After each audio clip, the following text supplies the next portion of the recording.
Buenos días, hermanos, les saludo en el nombre del Señor. Voy a invitarles a que vuelvan a abrir sus Biblias en el libro de Hebreos, y allí vamos a desarrollar la palabra del Señor. Nuestro pastor ha viajado a Buenos Aires, Argentina, ha sido invitado a un evento, entonces él está por allí. Entonces, agradecemos que el Señor le esté usando no solo a nivel nacional, sino también internacional. A propósito, él hizo su formación en teología en Argentina, ¿no? Entonces, gracias al Señor por eso. Entonces, para poder ver este tema, hermanos, me ha parecido conveniente también revisarlo en otras versiones, de tal manera que podamos ver con comodidad algunas cosas relacionadas con esto. Entonces, voy a leer, ustedes me siguen, pero yo voy a leer en otra versión que se llama Palabra de Dios para Todos. Hebreos, capítulo 4, del 14, capítulo 5 al 10. Jesús el gran sumo sacerdote. Por lo tanto, teniendo un gran sumo sacerdote, esa es la versión que tenemos todos. Voy a leer en Palabra de Dios para Todos.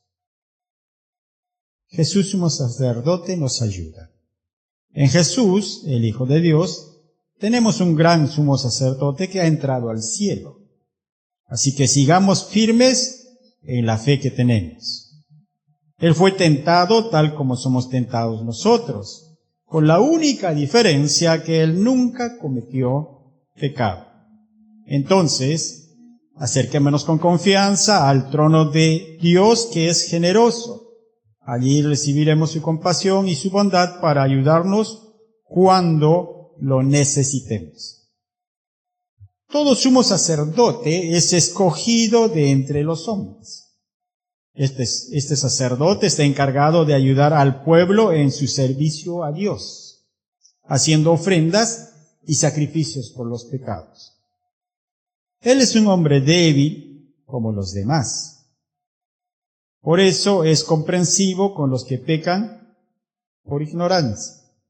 El sumo sacerdote ofrece sacrificios por los pecados de la gente, pero como él también tiene debilidades, tiene que ofrecer sacrificios por sus propios pecados. Es un honor ser sumo sacerdote, pero nadie elige por sí mismo este trabajo, sino que tiene que ser llamado por Dios, tal como fue llamado a Aarón. Lo mismo sucede con Cristo. No fue él, sino Dios quien le dio el honor de ser sumo sacerdote. Dios le dijo: tú eres mi hijo, hoy me he convertido en tu padre. Y en otro texto dice: serás sacerdote para siempre, tal como fue Melquisedec. Cuando Cristo vivió en la tierra, oró a Dios y le pidió ayuda, porque era el único que lo podía salvar de la muerte. Jesús oró llorando y suplicando a gritos. Y Dios respondió a sus oraciones porque Jesús era humilde y hacía todo lo que agradaba a Dios. A pesar de ser su hijo, aprendió a obedecer por medio de todo lo que sufrió.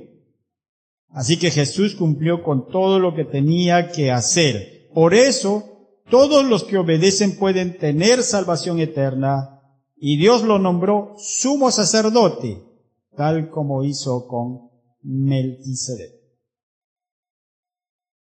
Voy a leer otra versión, se llama la versión Biblia del Peregrino. Puesto que tenemos un sumo sacerdote excelente que penetró en el cielo, Jesús el Hijo de Dios, mantengamos nuestra confesión. El sumo sacerdote que tenemos no es insensible a nuestra debilidad, ya que como nosotros ha sido probado en todo excepto el pecado.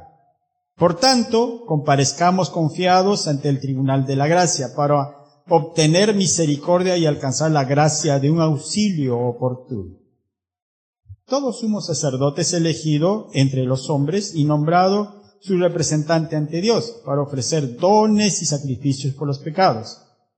Puede ser indulgente con ignorantes y extraviados porque también él está sujeto a debilidad. Y a causa de ella tiene que ofrecer por sus propios pecados lo mismo que los del pueblo. Y nadie se arroga tal dignidad si no es llamado por Dios como Aarón. Del mismo modo, el Mesías no se atribuyó el honor de ser sumo sacerdote, sino que lo recibió del que le dijo, tú eres mi hijo, yo te he engendrado hoy. Y en otro pasaje, tú eres sacerdote perpetuo en la línea de Melquisedec. Durante su vida mortal, dirigió peticiones y súplicas con clamores y lágrimas al que podía librarlo de la muerte, y por esa cautela fue escuchado. Aun siendo hijo, aprendió sufriendo lo que es obedecer. Ya consumado llegó a ser para cuantos le obedecen causa de salvación eterna. Y Dios lo proclamó como sacerdote en la línea de Melquisedec. Vamos a ver. Señor, te agradecemos por tu bondad para tenernos en medio de esta comunidad. Tu favor, Señor, nos llena de tantos beneficios. Gracias por tus bendiciones espirituales. Gracias por tus bendiciones materiales. Señor, alabamos tu nombre. En este día, Señor, vemos lo que tú nos quieres comunicar de nuestro Cristo a través de tu palabra. Señor, instrúyenos por tu Santo Espíritu a toda verdad. Gracias te decimos en Cristo Jesús. Amén. Entonces, aquí leyendo la palabra, y así como recibí en una clase, un profesor nos decía, hay que saborear la palabra del Señor. Y ustedes habrán podido ver, ¿no? Son 3 versiones, hay muchas versiones. Pero de alguna manera vamos viendo cómo la palabra de nuestro Dios se manifiesta a través de esas palabras, ¿no? Nos trae una situación de descubrir y alegrarnos por ello, ¿no? Hay cosas que uno dice, oye, qué interesante es esto. Entonces, mantengamos abiertas nuestras Biblias en el libro de Hebreos. Igual que ustedes, yo estoy con la Reina Valera. Y vamos a empezar desde el versículo 14, ¿no? 4:14. Y allí empezamos, dice, Jesús el gran sacerdote. Ahora, esto empieza con algo bien interesante, ¿no? Dice, teniendo un gran sumo sacerdote.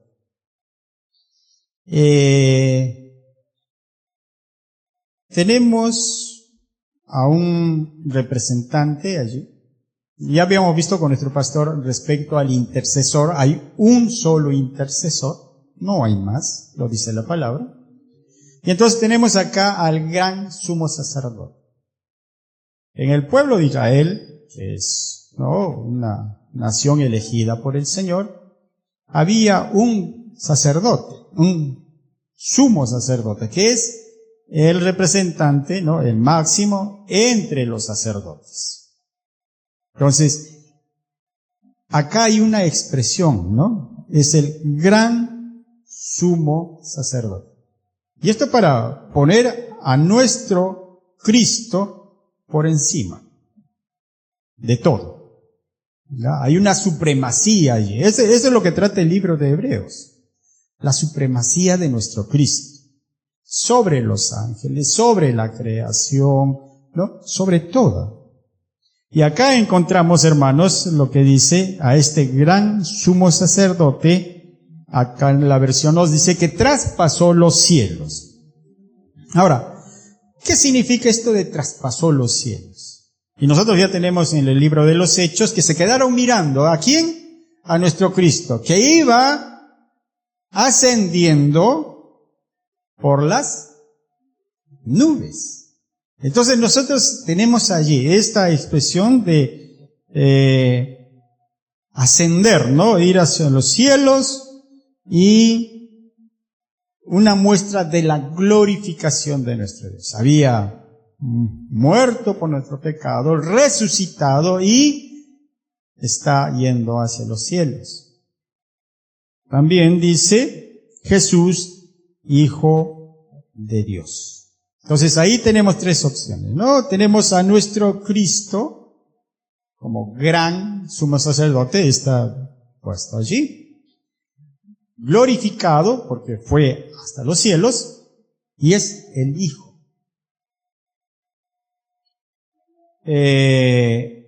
A continuación tenemos el versículo 15 que tenemos ya calificado, ¿no? Nuestro Cristo. ¿Qué función está cumpliendo? La función de gran sumo sacerdote. Y entonces, cuando vemos el versículo 15, dice, no tenemos un sumo sacerdote que no pueda compadecerse de nuestras debilidades. Tenemos a alguien especial, nuestro Cristo, que se compadece.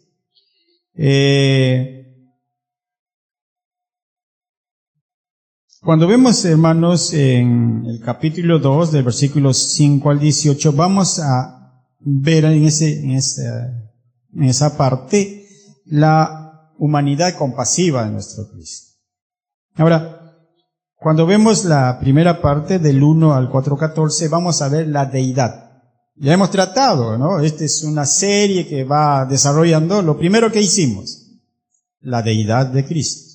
Lo segundo, la unidad de Cristo. Lo tercero, las obras de Cristo. ¿No? Hemos visto respecto a la salvación, el reino de Dios, el presente y futuro. Y ahora estamos desarrollando funciones. La primera función que estamos desarrollando es el gran sumo sacerdote. Entonces, fíjense que la palabra griega, porque el Nuevo Testamento está escrito en griego, ¿no? Un griego koiné se llama.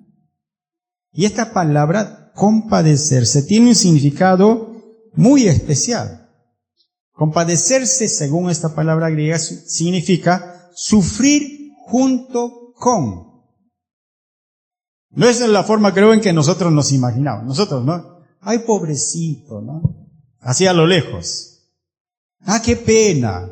Se accidentó. Uy, mira, no habrá tenido cuidado, ¿no? O sea, ¿cómo lo vemos nosotros? Aún en nuestra compasión podríamos de repente decir, ¡ay, qué terrible lo que ha pasado!, ¿no? Pero son expresiones. Pero el término, tal como está escrito acá, significa sufrir junto con.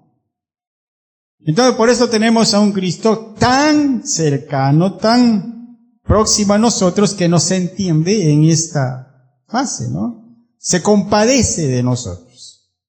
Sufre con nosotros, ¿no? Entonces,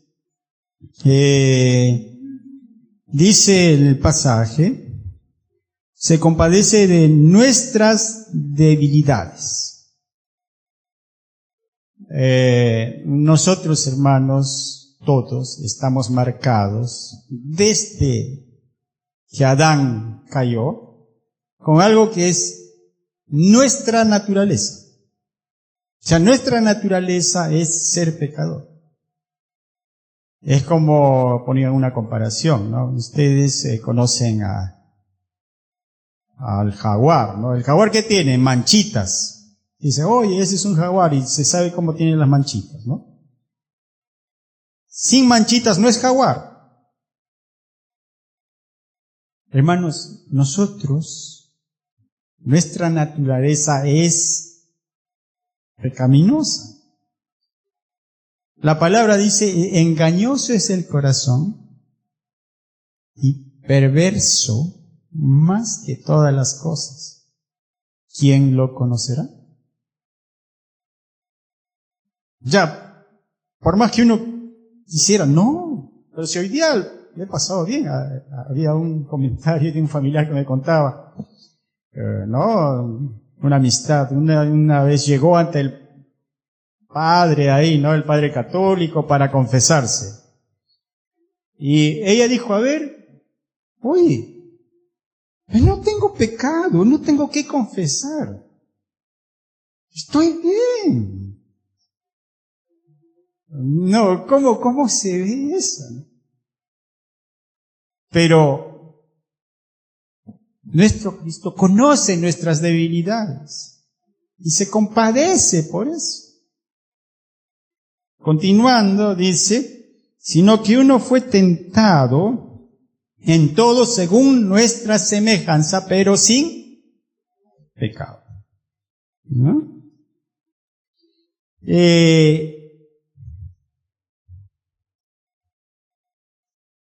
Ahora, fíjense, en Cristo hay algo bien especial. Acuérdense que Él fue concebido en santidad. O sea, la naturaleza de Cristo, a diferencia de nosotros, no es que Él tenga ya una naturaleza pecadora. No. Nuestra naturaleza tiende al pecado, ya hemos visto por las referencias bíblicas. Pero en Cristo no. Oh, hay cosas que salen de lo profundo del corazón del humano. En Cristo no. O sea, por eso no, Él no tiene esta tentación en sentido interno, o sea, desde adentro. No en nuestro caso, sí. Pero sí, Él tuvo tentación desde lo externo. Ustedes saben, ¿no? La envidia, una serie de cosas desde fuera. Muy fuerte, igual lo que sucede con nosotros también. Con todos, ¿no?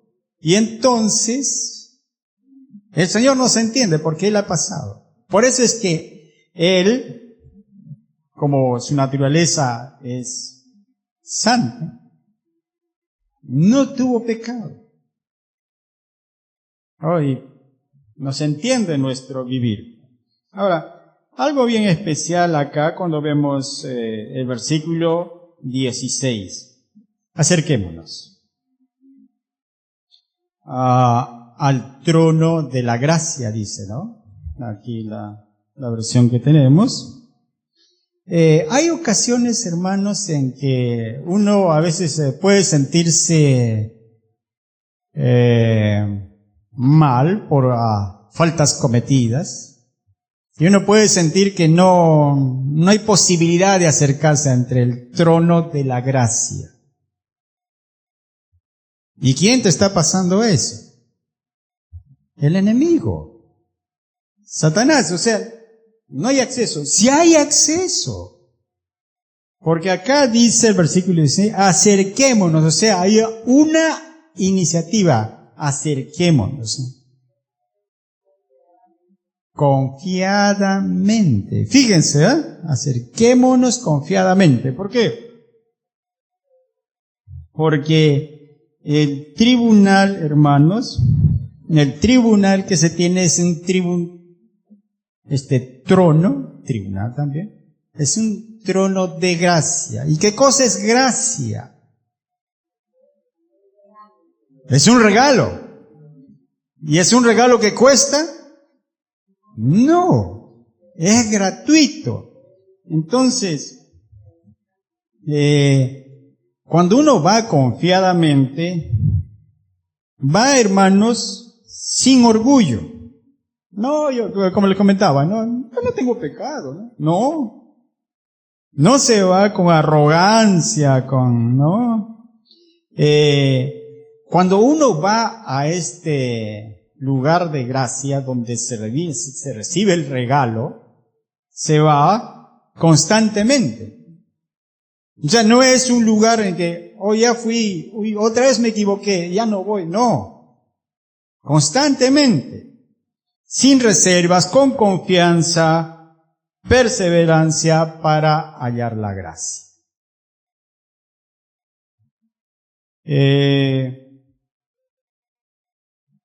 Hay una cosa, hermanos, cuando vamos a este lugar, a este tribunal que el Señor nos provee para acercarnos, es para estar buscando socorro. Porque nuestra condición, por más que querramos, uno puede amanecer el día bien y al momento tú no sabes lo que puede pasar. Y uno, cuando se toca con la muerte, uno siente que la vida es muy fugaz. Muy fugaz. Ocurre tan de pronto que uno no se da cuenta. Estábamos con un compañero trabajando, haciendo una zanja. Teníamos una pared de lado y dije, no, trabaje nomás. Mi compañero sale porque están llamando por una fruta. Oye, hay que comer un rato una fruta. Salimos, la pared se cae. Porque estuvimos ahí y no teníamos ninguna esperanza. ¡Ay, qué suerte! ¡Oh, no! Otro mi compañero que estaba más adelante le aplastó la pared. Yo pensé que lo había matado. Entonces, dices, oye, qué fugaz es la vida. Hay formas en las que el Señor nos dice, acerquémonos.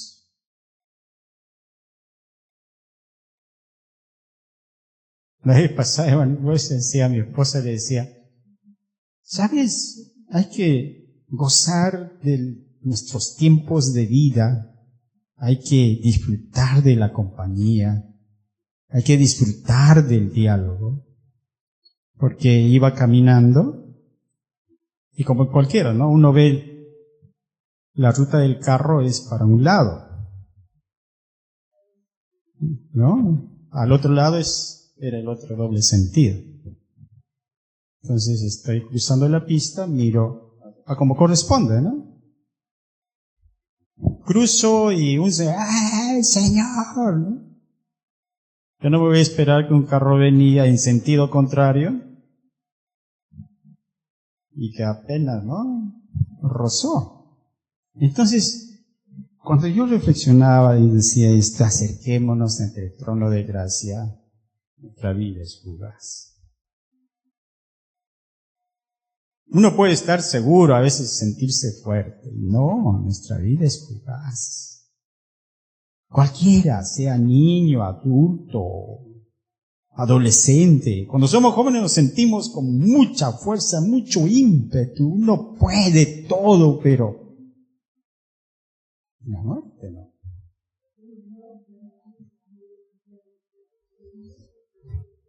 ¿No? Entonces acerquémonos confiadamente ante el trono. Ese trono que nos ha provisto el Señor. Para el oportuno socorro, ¿no? Alcanzar misericordia. Estamos en el 16, y hallar gracia para el oportuno socorro. Nuestra carrera cristiana, hermanos, es todo un tiempo en el que vamos a encontrar ese socorro. Hay momentos en que uno se queda, ¿no? Como les contaba de que se cayó la pared, uno se siente pues muy impresionado, ¿no? Y después dice, gracias Dios, porque fue su voluntad. Si uno no pudiera estar en eso. Ahora, yendo al capítulo 5, hermanos, tenemos ahí todo un tema que va a tratar a nuestro gran sumo sacerdote, pero misericordioso. ¿Ya? Entonces hay una situación especial que pone acá del versículo 1 hasta el versículo 4 que tiene que ver cómo eran estos principios del sumo sacerdocio en tiempos de Moisés. ¿Ya? Son 4 versículos, ¿no? Los 4, vamos a ver, dice,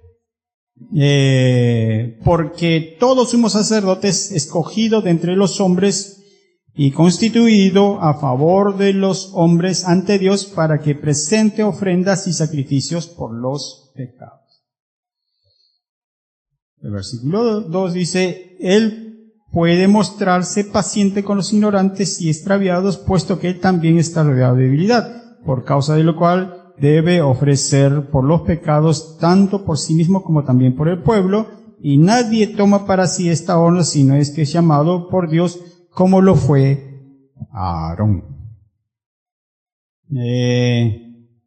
Entonces, esto, hermanos, del sumo sacerdote se estableció en el tiempo de Aarón. ¿Ya? Y acá hay un poco de historia que se va a ir hasta el Antiguo Testamento, revisamos muy rápidamente, y dice, el sumo sacerdote oficiaba, ya sea directo o indirectamente, todas las ofrendas ante Dios a través de otros sacerdotes, ¿no? Había un rango, era el de mayor rango. ¿Quién lo estableció esto? Dios. Dios estableció quién fuera el sumo sacerdote. Ahora, en la antigüedad, hermanos, tenemos a la tribu de Leví, de donde viene el servicio en la casa del Señor. Leví tuvo 3 hijos, Gersón, Coat y Merari. Ahora, Gersón se estaba ocupado de cuidar la tienda, la cubierta y la cortina del templo, porque ustedes saben que en esos tiempos era un tabernáculo, el tabernáculo estaba hecho de telas, ¿no? De cuero y de una serie de cosas como ese. Allí mismo, el otro hijo de Leví, Coat, estaba en el cuidado del mobiliario, el candelero, los altares y el arca del pacto. Entonces cada uno tenía como que un lugar donde estaban para cuidar los elementos. Y Merari estaba ocupado de cuidar las tablas, las columnas, estacas, cuerdas. Pero no eran sacerdotes de la tribu de Leví, estaban encargados de todo esto. Entonces, cuando Dios establece que va a haber un sumo sacerdote, es en tiempo de Aarón, y Aarón es de la descendencia de Leví y de Coat. ¿Ya? Entonces, por ese, nosotros vemos que de allí fue Aarón nombrado. Ahora, ¿cómo era esto del sumo sacerdote después de Aarón? Eran por nacimiento. O sea, ya tenía solo de la familia de ¿quién? De Aarón. Y lo más frecuente era que tenía que ser el hijo mayor, el primogénito. Entonces esto era así. ¿Ya? Entonces, aquí tenemos algo bien interesante, hermanos, también, como parte histórica. El sumo sacerdote llevaba una coraza, ¿ya? Y en esa coraza estaban 12 piedras que representaban a las tribus que estaban engastadas allí. Aparte, él tenía una correa, ¿ya? Una correa sobre los hombres donde había otras 12 piedras grabadas. Entonces esto para tener una visión, ¿no? Dentro de lo que se ordena cómo iba a vestir el sumo sacerdote. Respecto de todo esto, nosotros vemos cómo este sumo sacerdote, que es de una tribu ya específica, ¿no? Nombrado por Dios, y este sumo sacerdote que también tiene debilidades y la posibilidad de pecar. Respecto de nuestro Jesús, sabemos que Jesús es sin pecado. Y otra cosa, Jesús no pertenecía a esta tribu de Leví. ¿Saben de qué tribu era Jesús? Judá, ¿no? De la tribu de Judá. Por eso es que cuando hicieron, ¿no?, el empadronamiento, ¿a dónde vino? Porque él estaba en otro lugar. A Belén de Judea, ¿no? Bien. Ahora, vayamos por el versículo 5 y 6.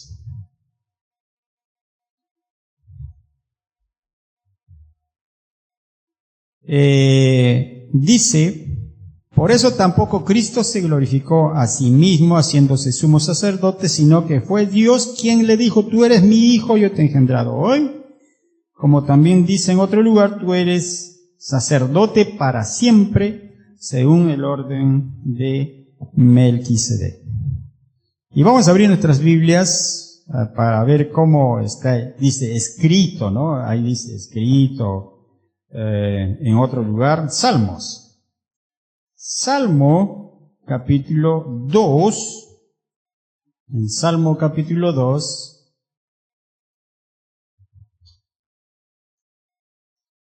versículo 7. Salmo 2, 7. Dice, yo publicaré el decreto. Jehová me ha dicho, mi hijo eres tú, yo te engendré hoy. La referencia bíblica, hermanos, siempre va a tener un soporte, ¿no?, un contexto, y en esto es aquí lo que pasa. Y vemos el otro, ¿ya? El Salmo 110, 4. Salmo 110, 4. Dice, juró Jehová y no se arrepentirá. Tú eres sacerdote para siempre, según el orden de Melquisedec. Allí está, ¿no? Entonces, estas referencias nos ayudan a ver lo que está escrito acá, que efectivamente está allí en la palabra, ¿no? En este caso, en el Salmo. ¿Se acuerdan que leímos al inicio, en una versión que se llama Palabra de Dios para Todos, y en la parte que dice, te engendré hoy, allá dice, me he convertido en tu padre, que es similar, ¿no? Esto refiere linaje, ¿no? Linaje. Ahora, Jesús, si ustedes se acuerdan, cuando iba al templo, ¿qué actividad hacía?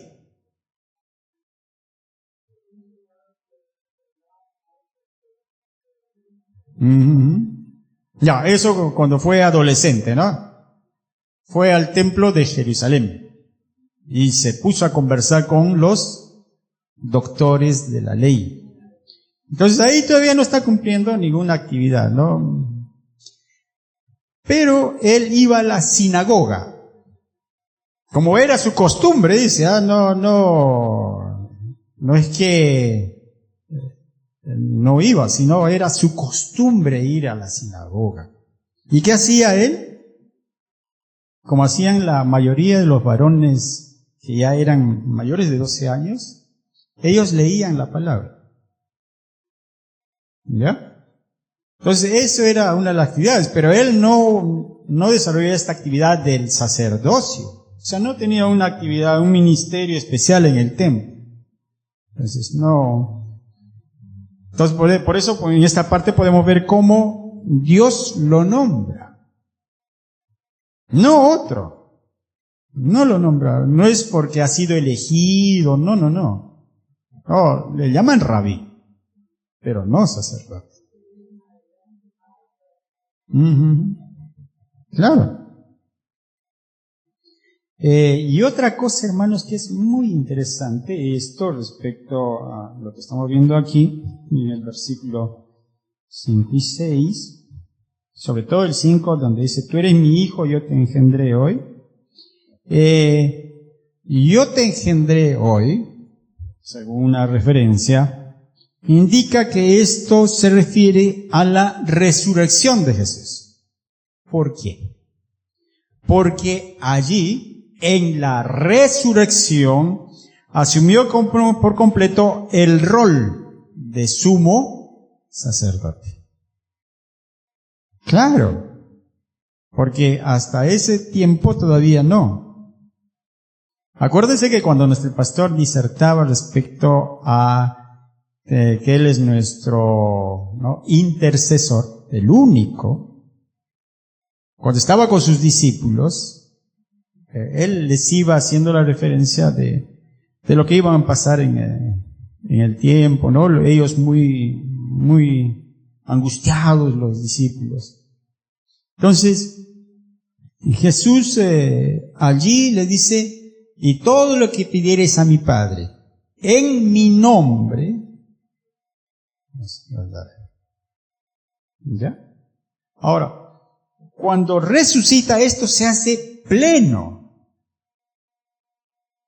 ¿no? Entonces, por eso allí hacen la referencia, se realiza de manera completa esta acción ya de sumo sacerdote.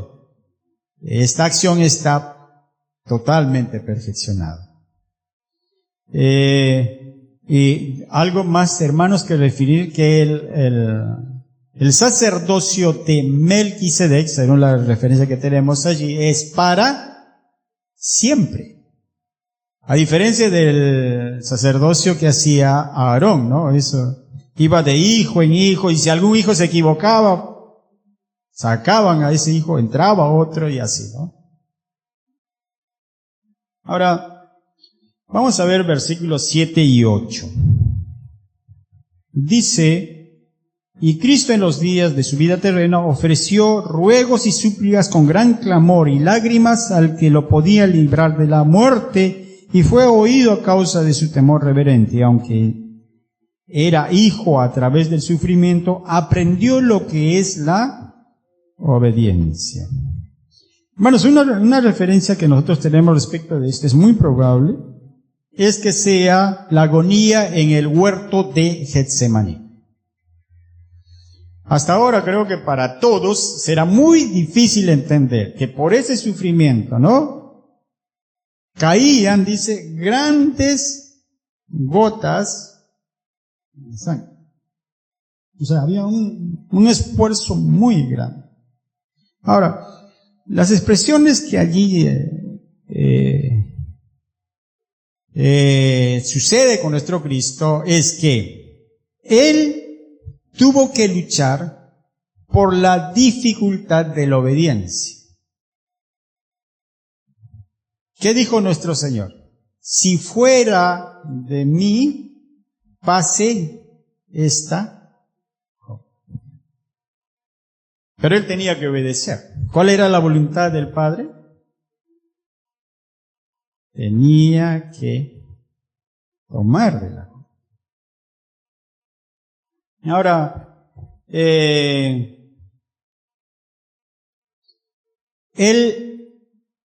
hacía ruegos, súplicas, acá tenemos, dice, súplicas, gran clamor y lágrimas.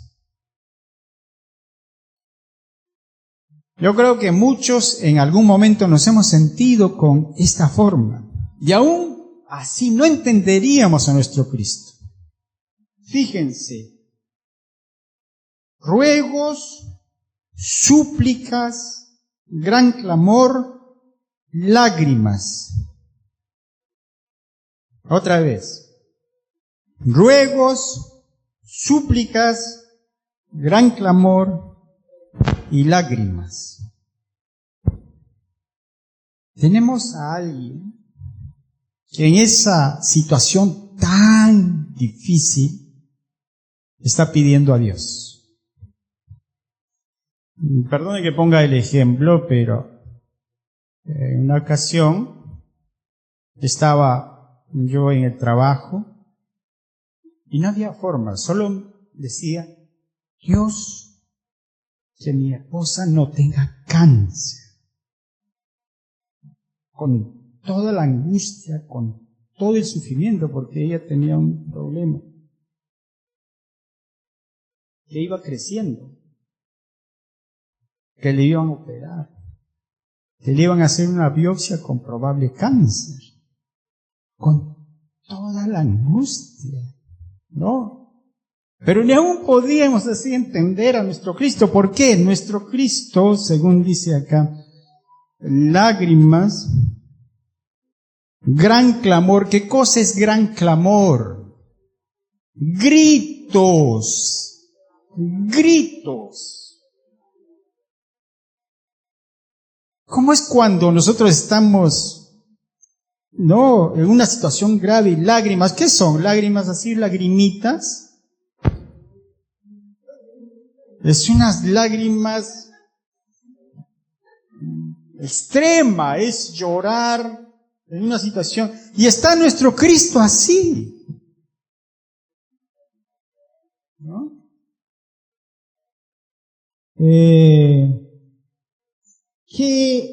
Hay una palabra griega para este tiempo en el que está pasando y significa una rama de olivo que está cubierto de una lana. Era la práctica del adorador griego. Y en su oración expresaba, moviendo la ramita, su deseo desesperado. O sea, porque esto fue escrito en un momento, ¿no? En una cultura, estaba en ese momento el idioma, entonces para entender ese idioma todos lo entendían y fijaban en eso. Hay un deseo desesperado. Y eso en este momento para obedecer.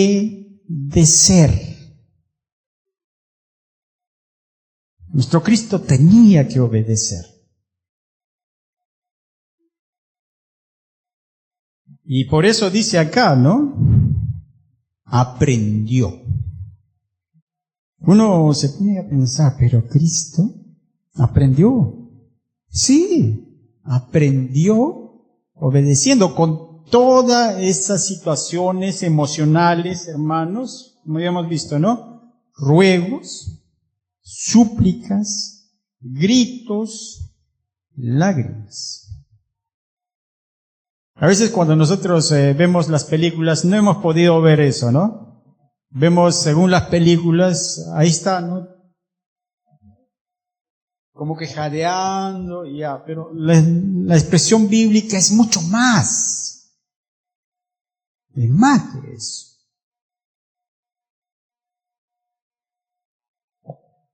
El versículo 9 nos dice, el 8, ¿no? Y aún era hijo, a través del sufrimiento aprendió lo que es la obediencia. El 9, y habiendo sido perfeccionado, vino a ser autor de eterna salvación para todos los que le obedecen. Y Dios lo declaró sumo sacerdote según el orden de Melquisedec. Ahí está. Entonces, fíjense, perfeccionado para salvación.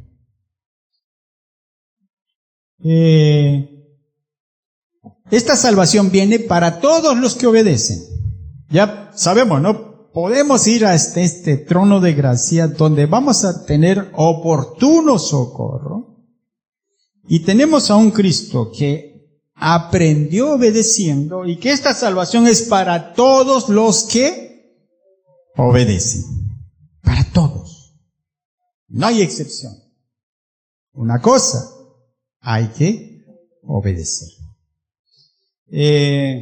Ahora, esto de perfeccionado, porque dice, habiendo sido perfeccionado, ¿qué significa? Habiendo sido perfeccionado. ¿No?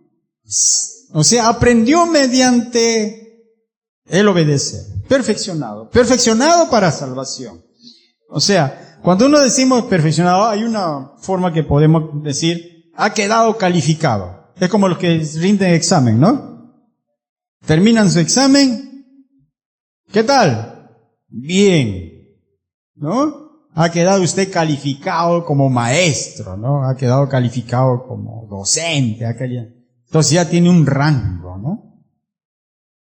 Otra cosa es hecho competente, ¿no? Ya mediante esto ha sido competente. Ahora, con esto, hermanos, habiendo pasado esto, Él puede salvar a su pueblo. O sea, por eso es un sumo sacerdote, no se entiende. Y es competente, o sea, no, esas tareas lo sigue haciendo Él ahora. Porque siempre pedimos al Padre a través de nuestro Cristo, gran sumo sacerdote. En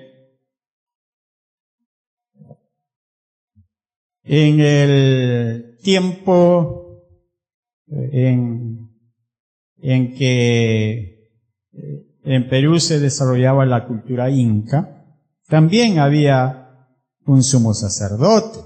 Algunas culturas lo han tenido, los mexicas, ¿no? De México también, los de Canaán, los griegos, los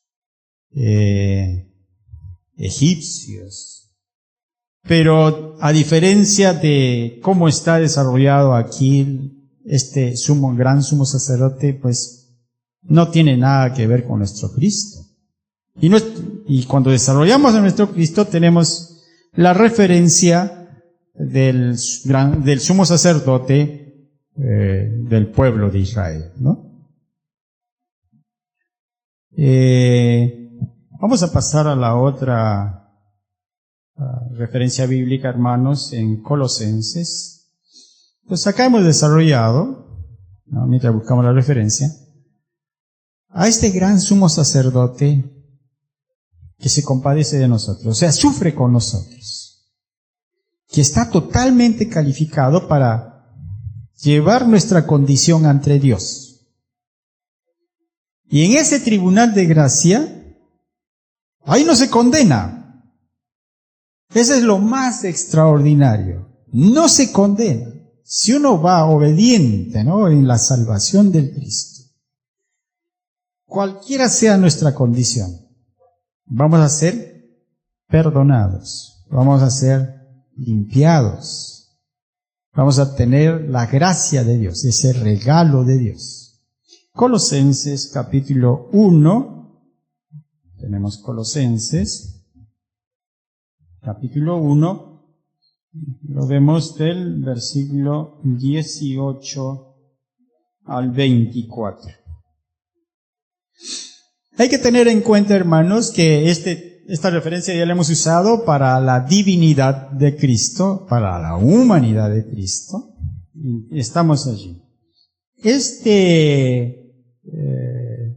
Himno, porque es un himno que se desarrollaba en la iglesia de Colosas. Y este himno va desde el versículo 15 hasta el versículo 20. Entonces ahora estamos tomándolo desde el versículo 18 porque inicia ya con algo bien interesante. Él es también la cabeza del cuerpo, que es la iglesia. Ahí está la otra función. ¿Cuál es? Es la cabeza de la iglesia. Ya tenemos, ¿no? Gran sumo sacerdote.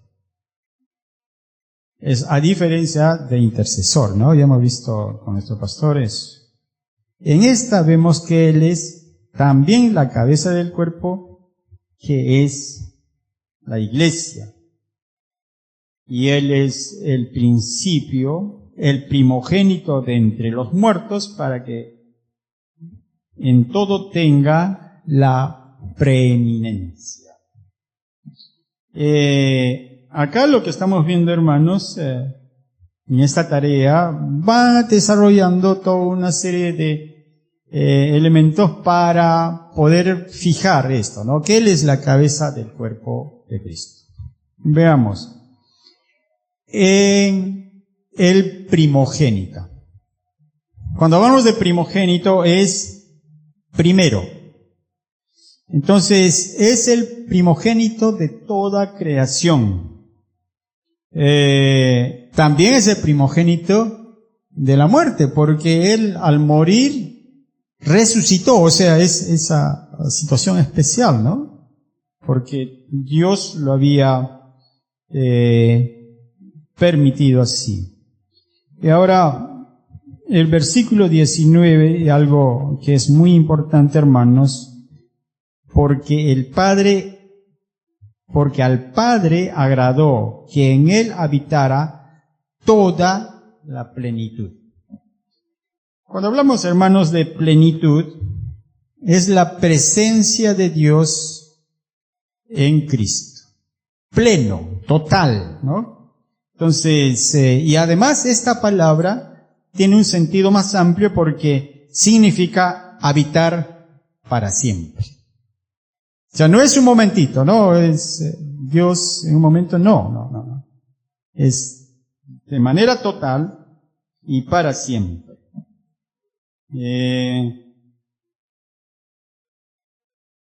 Jesús, hermanos, como sabemos, tomó la naturaleza humana, y la naturaleza humana tiene una característica: es débil y mortal. Por eso cuando vemos la otra referencia de Hebreos, ¿qué pasó? Fue perfeccionado.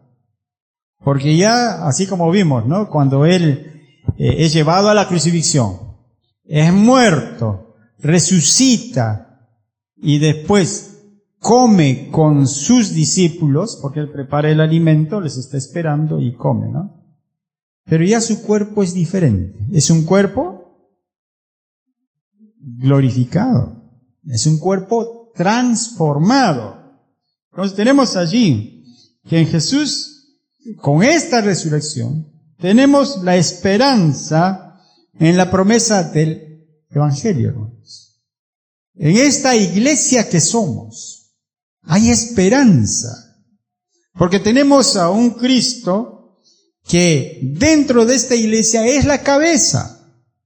Y siendo la cabeza, Él dirige este movimiento hacia el futuro. A veces nosotros esperamos, dicen, no, en nuestra iglesia falta liderazgo. ¿Es así?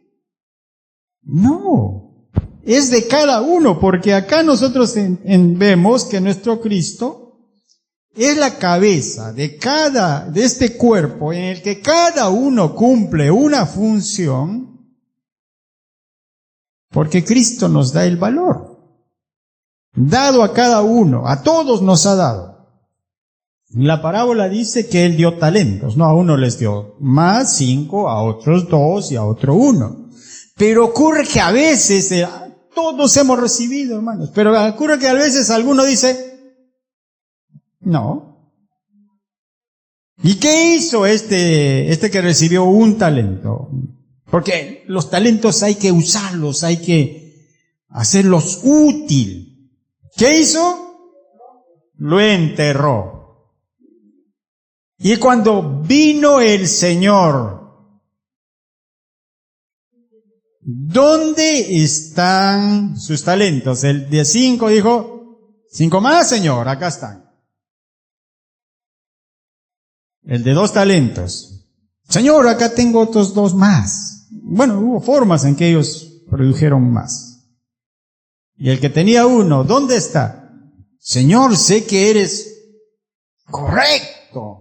Tuve miedo. Lo escondí. La tarea, hermanos, de cada uno de nosotros es trabajar en este cuerpo de Cristo. Todos, no algunos. Porque va a venir el momento del juicio. Ya con nuestro pastor veíamos, ¿no? Me viste desnudo. Me viste en la cárcel. Me viste enfermo. Maldito el que no hizo tarea.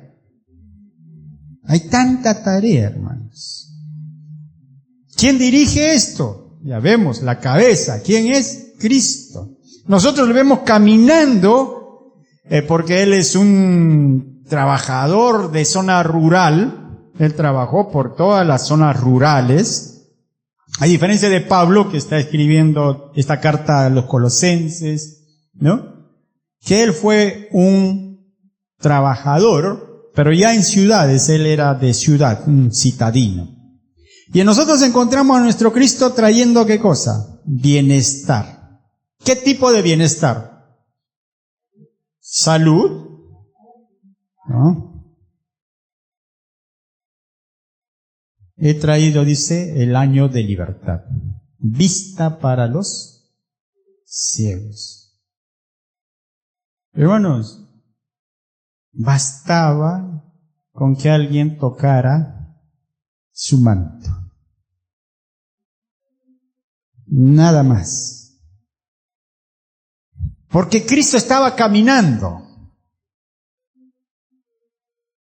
Cristo estaba en un lugar donde estaba tanta gente que aparentemente no había forma de llegar. Y descendieron desde el techo al enfermo. Una madre viuda tenía a su hijo que estaba llevando a enterrarlo. Cuando eran viuda, hermanos, perdían su tierra. No había forma de socorrerlos. Con una total desesperanza. Y pasaba Jesús allí. Resucitó. O sea, nosotros, hermanos, como iglesia tenemos tanta tarea. Hay tanta gente que está sufriendo. Nuestro Cristo ya nos enseñó. Cabeza de la iglesia. No es que no tengamos, a todos nos dio talento. A todos nos dio dones. Si nosotros, como este que lo escondió, nos hacemos a que no. Hay un tiempo en que lo vamos a ver. En el juicio.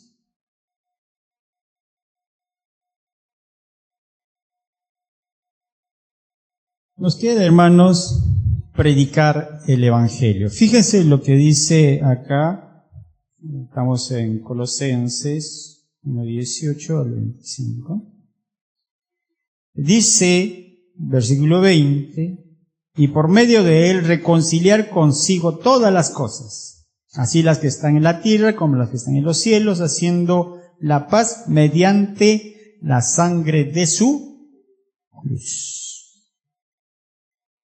Hacer la paz mediante la sangre de su cruz.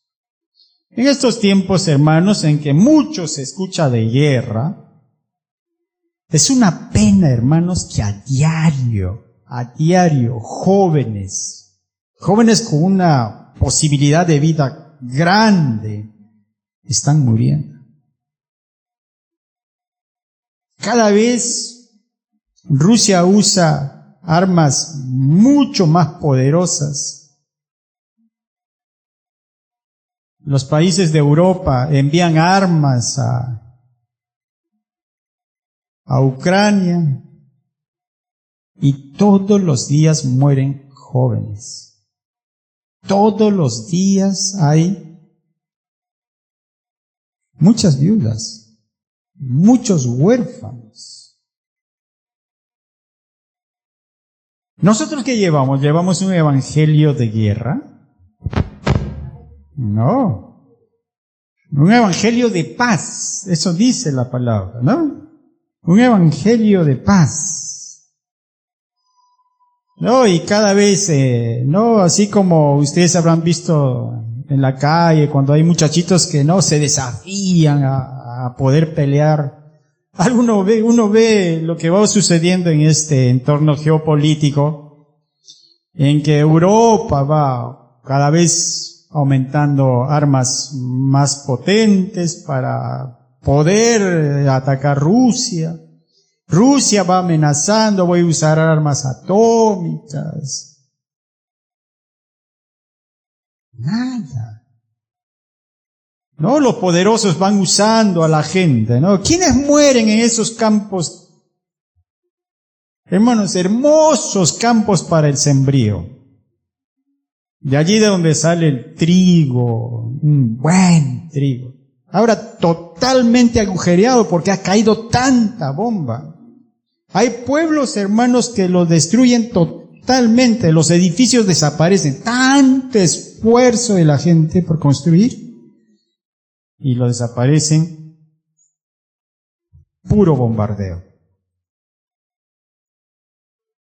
El Señor nos llama, hermanos. Tenemos a este nuestro Cristo que en el momento en que Él vivía había tanto dolor. Había un imperio romano que al pobre lo tenían pero terriblemente pobre. Había un impuesto por el terreno que ellos tenían. Tenían que pagar. Y a veces no daba las condiciones climáticas como para tener y fracasaban. ¿Y qué hacían algunos? Se vendían como esclavos. A sus hijas los vendían. Como la familia no podía sobrevivir, algunas mujeres se prostituían. En ese entorno vivía nuestro Cristo. No en un entorno de guerra igual. Pero Él trajo paz, trajo bienestar, a pesar de todas las circunstancias. Mucha gente, hermanos, sufría de enfermedades mentales fuertes. Nosotros tenemos a un jovencito que cuando apareció, ¿no? Cayó al piso, empezó a echar espumarajos. ¿Y cuál es modernamente nosotros que vemos eso? Es epilepsia. Muchos de estas situaciones ocurrían por problemas de alimentación. Problemas que siguen pasando. O sea, por eso tenemos a nuestro Cristo, cabeza de la iglesia, que trae esperanza. ¿No? Ese evangelio de buenas nuevas a todos. Y hay algo bien interesante, hermanos, acá en el 23, que dice, pero no es necesario que permanezcan fundados y firmes en la fe, sin moverse de la esperanza del evangelio que habéis oído, el cual se predica en toda la creación que está debajo de los cielos, y el cual yo, Pablo, fui hecho ministro. Fíjense, esperanza del evangelio. Cada vez más falta el dinero para comer bien, ¿no? Trabajando, oye, subió tal cosa, oye, pero ¿cómo hacemos? No, ¿dónde está? Pero acá hay esperanza, hermanos, esperanza. Y dice del evangelio, del cual yo, Pablo, fui hecho ministro. Hay algo bien interesante, hermanos, y respecto a esto, que la palabra griega, que acá se ha traducido como ministro, es diaconía. Y diaconía, como algunos saben, es más bien servidor. Entonces Pablo está haciendo una tarea de servidor. La tarea de servicio que va más hacia, ¿no? Dar bienestar, así como nuestro Cristo.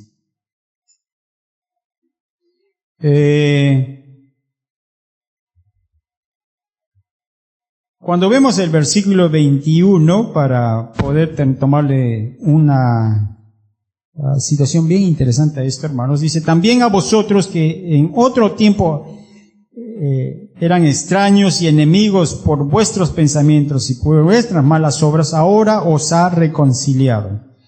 El término, hermanos, de traducción es bien interesante. En griego, extraño significa transferido a otro dueño. Cuando la iglesia rescata a través del mensaje de Cristo, a través de la sangre de nuestro Cristo, estos que son extraños, ¿no? Que cometen faltas, falta tras falta, y no pasa nada. Pero cuando pasan de dueño de Satanás, ¿a quién? A Dios, cambia el estilo de vida. Porque ¿cambia quién? Su dueño. Hermanos, nosotros somos parte de esta comunidad que está trayendo esperanza. Tenemos muchas tareas. Agradecemos a todos los que están en esa tarea trabajando. Bendiciones, hermanos. Esta cabeza que nuestro Cristo está trayéndonos mucha bendición a través de su pueblo, ¿no? Ahora, sí va a haber, según el versículo 24 y final, ahora me gozo en lo que padezco por vosotros y cumplo en mi carne lo que falta en las aflicciones de Cristo por su cuerpo, que es la iglesia. En esta función es de nuestro Cristo, de gran sumo sacerdote y cabeza de la iglesia. Va a haber sufrimiento, ¿no? Va a haber sufrimiento, pero va a haber sufrimiento porque se está ministrando a este pueblo, con lo que es nuestro Cristo. Nuestro Cristo la cabeza guiando en esperanza. Hermanos, pongámonos a las órdenes de nuestro Señor. Amén.